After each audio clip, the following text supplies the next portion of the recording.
ഇസ്രയേലും ഹമാസും വെടിനിർത്തൽ കരാറിൽ ഒപ്പുവെച്ചു. ഗാസ സമാധാന ഉടമ്പടിയുടെ ഭാഗമായി ഹമാസും ഇസ്രായേലും ബന്ദികളെയും മോചിപ്പിച്ചു.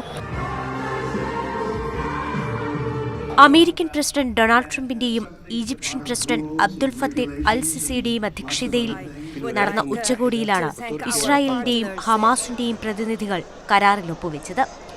ഇതോടെ 2 വർഷത്തോളം നീണ്ടുനിന്ന രക്തച്ചൊരിച്ചിലിനാണ് അവസാനമായത്.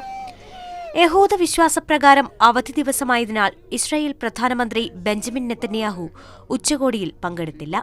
20 ഇസ്രായേലുകാരെ ഹമാസും 2000-ഓളം വരുന്ന പലസ്തീൻ തടവുകാരിൽ ആദ്യ സംഘത്തെ ഇസ്രായേലും വിട്ടയച്ചു. ബന്ദിമോചനം ചരിത്രപരമെന്ന് ഹമാസ് പ്രതികരിച്ചു. മധ്യപൂർവ്വദേശത്ത് സമാധാനത്തിന്റെ സൂര്യനുദിച്ചെന്ന് അമേരിക്കൻ പ്രസിഡന്റ് ഡൊണാൾഡ് ട്രംപ്. മധ്യമേഖലയിൽ സമാധാനം പുനഃസ്ഥാപിക്കാനുള്ള ട്രംപിന്റെ ആത്മാർത്ഥമായ ശ്രമങ്ങളെ ഞങ്ങൾ പിന്തുണയ്ക്കുന്നു എന്ന് പ്രധാനമന്ത്രി നരേന്ദ്രമോദിയും എക്സിൽ പങ്കുവച്ചു.